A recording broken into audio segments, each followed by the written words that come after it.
آج کل مسلمانوں کا میں کہتا ہوں عالمی سطح پر حال یہ ہے کہ انہوں نے اللہ کے قانون کو پیچھے ڈال کر مخلوق کے قانون کو اللہ کے قانون کے مقابلے میں کھڑا کر لیا. یہ کہتے ہیں مجبوری ہے. اللہ کہتے ہیں مجبوری، میں تمہاری مجبوری نہیں مانوں گا جب تک تم اس کے خلاف کوشش نہ کرو. اسی لیے قرآن نے صاف کہہ دیا ہے کہ جو دین کو بچانے کی کوشش نہیں کر رہے ہیں ان کو بھی اللہ کے رسول سے محبت نہیں ہے. آپ سب قسم کھا کر کہہ سکتا ہوں یہ بات.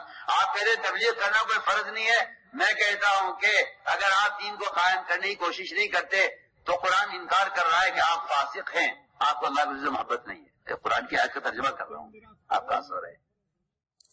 اذا ذکر اللہ وحدہ، جب اللہ تعالیٰ کی توحید بیان کی جاتی ہے تو اس سے جتنے بھی باطل قلوب ہیں وہ سب کے سب اس سے بھیجتے ہیں، دبتے ہیں.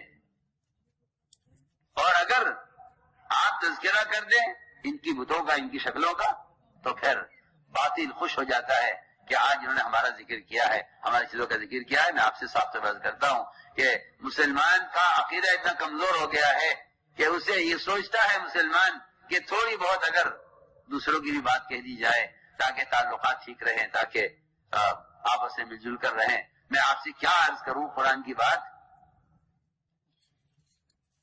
اللہ نے فرمایا ہے قرآن میں کہ اے محمد صلی اللہ علیہ وسلم، اگر تم انہیں خوش کرنے کے لیے ایک بات بھی تم نے ان کے مطلب کی کر دی تو تم ہماری بات کو جھٹلانے والے ہوگے. اور اگر تم نے ایسا کیا تو یہ آپ کو اپنا جگری دوست بنا لیں گے. آج مسلمان یہ تو چاہتا ہے کہ ایسی چیزوں کو چھوڑ دیا جائے جس سے اسلام اور کفر کے درمیان کوئی اختلاف ہو رہا ہے، لہذا اس کو چھوڑ دیا جائے تاکہ دوستی ہو جائے. اور اس کو یہ مصلحت کہتا ہے، اور میں کہتا ہوں یہ مصلحت نہیں ہے، یہ باطل کے ساتھ مصالحت ہے. یہ مصلحت نہیں ہے، باطل کے ساتھ مصالحت ہے. اللہ نے صاف فرمایا قرآن میں وَإِن كَادُوا لَيَفْتِنُونَكَ عَنِ الَّذِي أَوْحَيْنَا إِلَيْكَ لِتَفْتَرِيَ عَلَيْنَا غَيْرَهُ وَإِذًا لَاتَّخَذُوكَ خَلِيلًا. اگر آپ نے ان کے مطلب کی کوئی بات ہاں کر دی تو یہ آپ کو اپنا دوست بنا لیں گے. اور اگر ہم آپ کو نہ جماتے آپ کی بات پر، یہ بھی ہمارا فضل ہے آپ پر کہ ہم نے آپ کو ہم نے جمائے رکھا ہے، ہم نے آپ کو جمع رکھا ہے، یہ بھی ہمارا آپ پر فضل ہے.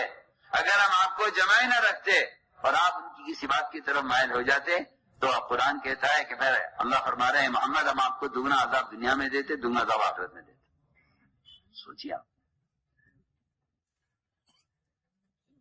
میں دل چاہتا ہے کہ یہ واقعہ آپ کو سناؤں کیونکہ مسلمانوں میں عالمی سطح پر ان کے دلوں میں ایک گوشہ باطل کے لیے ہے، ان کے دماغ میں ایک گوشہ باطل کے لیے ہے. وہ کہتے ہیں ٹھیک ہے اگر یہ ہمیں ایک سننے سے روک رہے ہیں، قانون ہے، تو یہ سنتی دل کے چھوڑنے میں کیا رہ جائے. اگر یہ ہمیں فرض سے روکیں گے تو دیکھی جائے گی. جبکہ یہ بات مسلمان کو معلوم ہونی چاہیے کہ آج اگر آپ نے چھوٹا عمل اس لیے کہہ کر چھوڑ دیا کہ یہ اس کی وہ اہمیت نہیں ہے تو کل اس عمل کا چھوڑنا آپ سے فرائض چھڑوائے گا.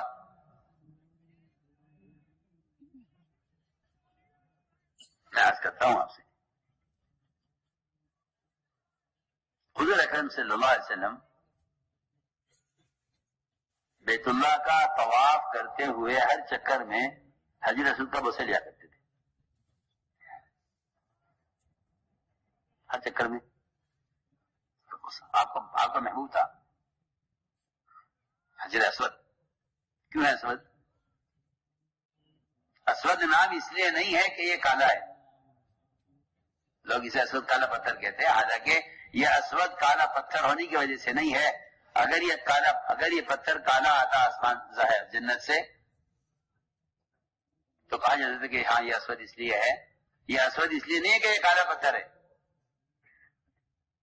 یہ اسود اس لیے ہے کہ یہ دنیا کے اور جنت کے تمام پتھروں کا سردار ہے، اس لیے اسود ہے. یہ اسود سیادت سے ہے. جی ہاں، کالا ہونے سے نہیں ہے.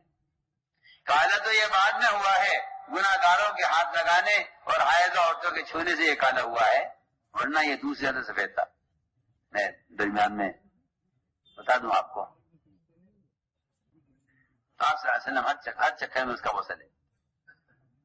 مشرکین نے جب دیکھا کہ انہیں یہ عمل پسند ہے تو میری بات آپ یاد رکھنا، اللہ کرے یاد رہ جائے،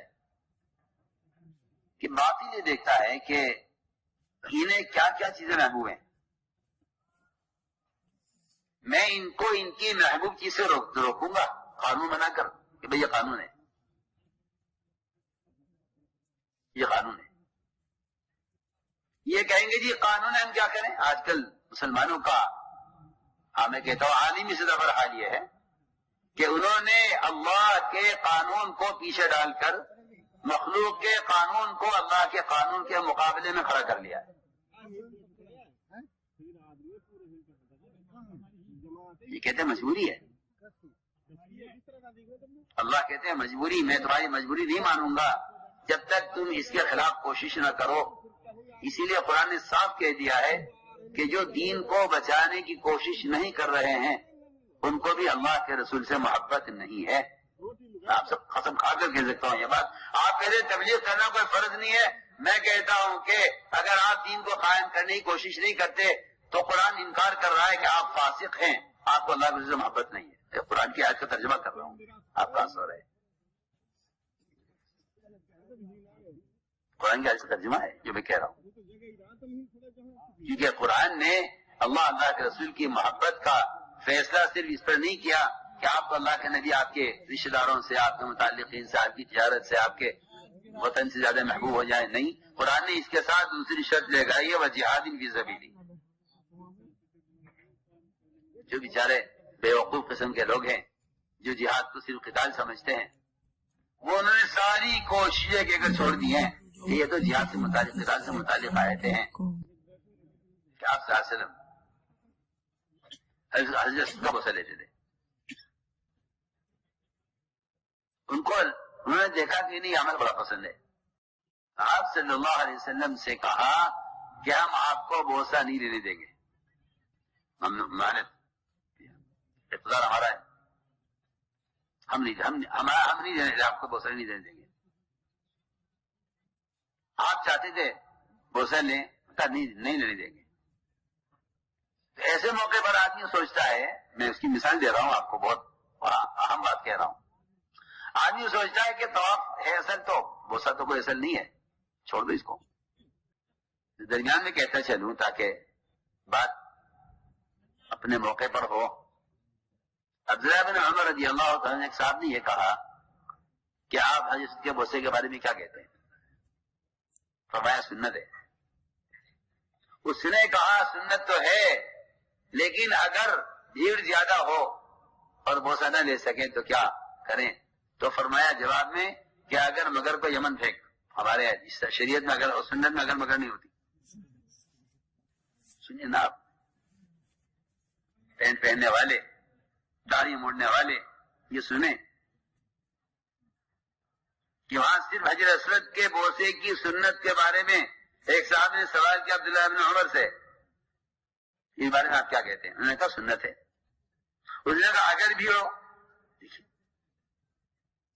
کہاں آپ کہتے ہیں کہ قانون یہ ہے حکومت کا؟ کہاں آپ یہ دیکھیے کہ وہاں بھیڑ کی وجہ سے اس نے یہ کہہ دیا بیچارے نے کہ جی اگر بھیڑ زیادہ ہو حجر اسود پر میں نہ پہنچ سکوں تو کیا کیا جائے؟ تو ان کو غصہ آ گیا. عبداللہ بن عمر کو فرمایا شریعت میں اور سنت میں اگر مگر نہیں چلتی. سوچیے آپ تو ہر قدم پر سنتوں کو ذبح کرتے جا رہے ہیں یہ کہہ کر کہ قانون یہ ہے. مجھے ایسا معلوم ہوتا ہے شاید آپ اس قانون کے معاون بن گئے ہیں، کیونکہ باطل اس بات سے خوش ہے کہ آپ نماز پڑھیں، روزہ رکھیں، حج کریں، زکات دیں، مگر ہماری ایک شرط یہ ہے کہ ہمارے حجرے میں کریں سارے کام. مسلمان کہتا ہے کیا حرج ہے اس میں؟ چنانچہ آپ صلی اللہ علیہ وسلم کو روک دیا گیا حضرت کا وضو لینے سے. جب دیکھا کہ ان میں اس ایک عمل کے چھوٹنے کا غم ہے اور تقاضا ہے اسے کرنے کا، تو انہوں نے کہا ٹھیک ہے، ہماری ایک شرط ہے، ہماری ایک شرط پوری کر دیجیے آپ، ہم آپ کو حضرت کا وضو لینے دیں گے. کیا شرط ہے؟ یہ شرط یہ ہے کہ جب آپ طواف کریں بیت اللہ کا، تو جو ہمارے بیت اللہ کے کونوں پر بت رکھے ہوئے ہیں، آپ ان کے آگے سے جھکتے ہوئے جائیں اور ان پر ہاتھ پھیرتے ہوئے جائیں. یہ ہماری شرط ہے. اگر آپ ایسا کر لیں گے ہم آپ کو حضرت کا وصول نہیں دیں گے. میں آپ کے سے بہت بنیادی بات کہہ رہا ہوں.